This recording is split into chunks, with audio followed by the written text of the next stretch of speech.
그래서 저는 이 집을 저는 내놓으셔야 된다고 생각해요. 그렇게 하실 용의가 있습니까? 수사기관의 결과에 따라.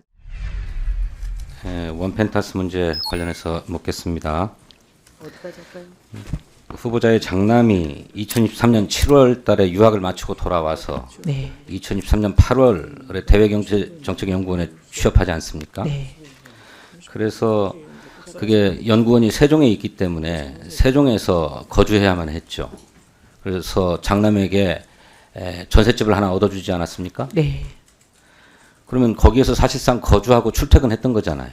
그럴 계획이었습니다. 근데 그 계획대로 되지가 않았습니다. 그 세종 아파트에서는 살지 않았어요?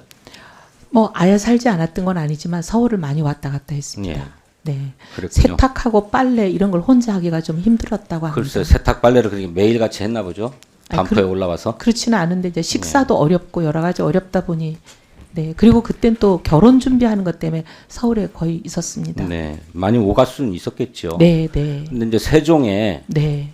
이를테면 어머니가 얻어준 전셋집에 거주하기로 하고 그것에 대한 사용료를 내기로 계약서를 쓰지 않았습니까? 네, 아드님하고. 네. 네. 그러니까 거기 사실상 거주하려고 했던 것이죠. 네, 계획이 네, 그랬습니다. 그러면 당연히 네. 전입신고를 해야 되는 것 아닙니까? 전입신고? 근데 왜 아드님이 전입신고를 하지 않았죠?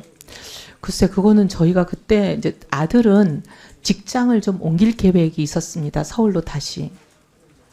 아까 어떤 의원님이 그 서울에 있는데 입사 신청을 하지 않았냐 하는데 조금 한 달 살아보니까 좀 어려워서 서울로 옮기려고 했습니다.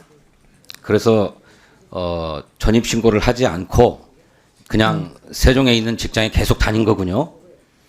그렇지만 이제 그러니까 서울로 그거는 옮기려는 우리 계획이 있었기 때문에 주민등록법을 그렇습니다. 위반한 거잖아요.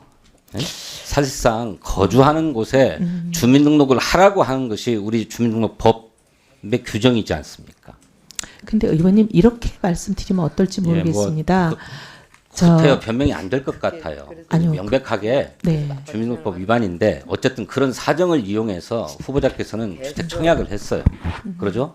원펜타스 이전에도 했는데 제가 알기로 우리 후보자께서는 원펜타스 이전에 전원한 적은 없습니다. 부군께서 하셨나요? 네, 그랬을 네, 겁니다. 그러니까 근데 그 가족들이 살 집을 한 거잖아요. 네. 예, 뭐 그래서 후보자께서는 결혼한 이후로 오랫동안 무주택으로 사시다가 2024년부터 이제 집을 장만하려고 해요. 그 왜 그러셨습니까?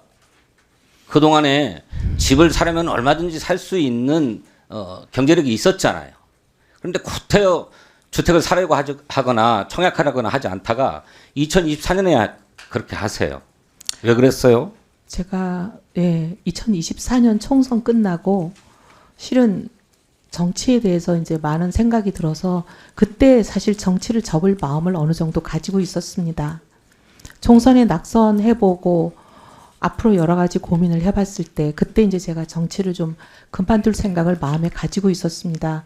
그런데 그 전에 집을 사지 않았던 것은 지역구가 서초였을 때였습니다. 지역구가 서초일 때는 종부세 반대 운동을 지역 구민들의 의견이기 때문에 할 수밖에 없고 그래서 종부세 반대 운동을 시작하면서 2006년에 저희가 상속받았던 종부세 내는 집을 팔고 시작했습니다. 그래서 그 국회의원을 하는 동안에는 종부세 내는 집을 가지지 않겠다는 생각이 있긴 있었습니다. 네, 그러셨군요. 네. 그런데 이제 정치도 더 이상 하지 않겠다고 생각하고 종부세 내도 되는 집을 이제 장만하려고 했던 것입니까? 그때는 이제 정치가 끝났으니까 예. 예. 그리고 가족들이 그 전세 이사 다니는 것을 많이 힘들어했습니다. 그다음에 후보자의 아들이 2023년 12월 결혼을 했는데 네. 무슨 문제가 있어서 조직한 부부 사이에 불화가 있어가지고 결혼이 깨질 지경이었다 이렇게 말씀하고 계시는데 그때는 깨졌다고 판단했습니다. 그래서 한 1년 반 만에 다시 사이가 회복된 겁니까? 많은 노력을 했습니다. 정말 모든 사람이 많은 노력을 했습니다. 본인들도 했지만 근데 그렇다면 그 후보자의 며느리 네. 이를테면 약혼녀라고 표현을 하시던데 사실상의 혼인을 했으니까요. 네. 그 며느리가 왜 후보자들의 이전을 위해서 집을 비워줘야 했습니까? 이전을 위해서 비워준 건 아니고요. 본인도 그렇지 않으면요. 이전하기 전에 집을 나갔습니다. 직전에 7월 네. 25일이라고 아까 우리 김영환 의원이 도표로 보여줬잖아요. 근데 이제 저희가 들어가게 된다는 걸 알면 사이가 좋지 않은 상황에선 당연히 나가지 않겠습니까? 그렇게 되는데 거기 있고 버티겠습니까? 그러면 며느리는 그 집에서 신혼집으로 얻은 집인데 혼자서 사신 거군요. 사이가 안 좋았는데. 왜냐하면 본인 몫이 반이 있습니다.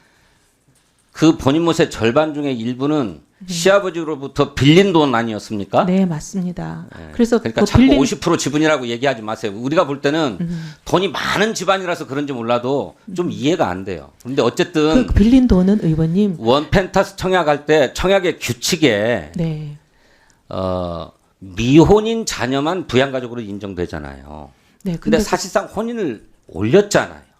그런데 그거를 불화 상태이고 깨진 상태이고 또 주민등록은 여전히 후보자 집안으로 되어 있는 것을 이용해서 청약을 신청한 거잖아요. 이용이라기보다는 그러니까 우리가 볼 때는 의원님, 명백하게 불법이에요. 그래서 저는 이 집을 저는 내놓으셔야 된다고 생각해요. 그렇게 하실 용의가 있습니까? 수사기관의 결과에 따라 따르겠습니다. 집을 포기. 아니요, 따르겠습니다.